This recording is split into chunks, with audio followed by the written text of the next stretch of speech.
M Q M کے شہداء کی یادگار پر حملے سے صرف ان کے اہل خانہ، تحریک کے ساتھیوں اور مہاجروں کے ہی نہیں بلکہ پورے ملک کے مظلوموں اور باضمیر عوام کی دل آزاری ہوئی ہے۔ میں تخریب کاروں، دہشت گردوں کی اس بزدلانہ حرکت کی سخت ترین الفاظ میں مذمت کرتا ہوں۔ یہ حملہ صرف ایم کیو ایم کی تحریک اور نظریاتی اساس پر حملہ نہیں ہے، یہ تحریک قیام پاکستان اور نظریہ پاکستان پر بھی حملہ ہے، کیونکہ ایم کیو ایم کے ہزاروں شہداء قیام پاکستان کی تحریک کے لاکھوں شہداء کی موجودہ نسل میں سے ہے۔ ان شہداء کی یادگار کو زمیں بوس کرنا، اس کی توہین اور بے حرمتی کرنا، تحریک پاکستان کے شہداء کی قربانیوں اور ایثار کی نفی کرنا ہے، نظریہ پاکستان کی نفی کرنا ہے۔ میں وفاقی حکومت، صوبائی حکومت اور قانون نافذ کرنے والے اداروں سے مطالبہ کرتا ہوں اور انہیں انتباہ بھی دیتا ہوں کہ اس یادگار کی حفاظت آپ کی ذمہ داری ہے۔ یہ تحریک کے شہداء یا ان کے ورثاء کی حفاظت اور ذمہ داری میں نہیں ہے۔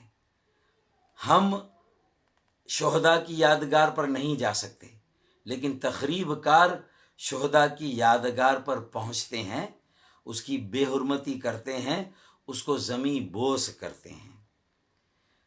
یہ شرنگیزی بھی ہے، فتنہ گیری بھی ہے اور اشتعال انگیزی بھی ہے، اور کراچی کے امن کو تباہ کرنے کی سازش بھی ہے، اور شاید مہاجروں کو کمزور سمجھ کر، انہیں منقسم سمجھ کر، ایک انتشار کی کیفیت کو دیکھ کر بزدلوں نے یہ کارروائی کی ہے۔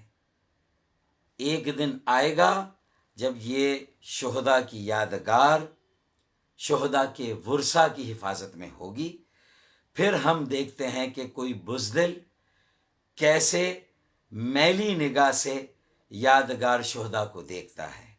میرے خیال میں میری ان باتوں میں بہت سارے پیغامات ہیں اور سب کے لیے ہیں، اور سب نے انہیں سنا بھی ہوگا اور سمجھا بھی ہوگا۔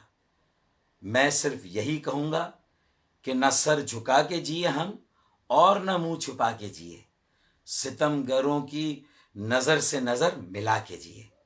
اب اگر ایک رات کم جیے تو کم ہی صحیح، یہی بہت ہے کہ مشعلے جلا کر جیے۔ میں صرف یہ کہوں گا کہ تحریک کے ساتھیوں، حق پرست عوام، پاکستان کے مظلوموں، ہماری نجات اسی میں ہے کہ ہم متحد ہوں، منظم ہوں، متحرک ہوں، اور ہر طرح کے جبر سے ملک کے مظلوم عوام کی داد رسی کریں، ان کی نجات کا راستہ نکالیں، اور ہمت اور حوصلہ کریں، ایک نئے عزم سے آگے بڑھیں۔ میں صرف یہی کہوں گا کہ کچھ دیر کی خاموشی ہے، پھر شور آئے گا۔ کچھ دیر کی خاموشی ہے، پھر شور آئے گا۔ تمہارا صرف وقت آیا ہے، ہمارا دور آئے گا۔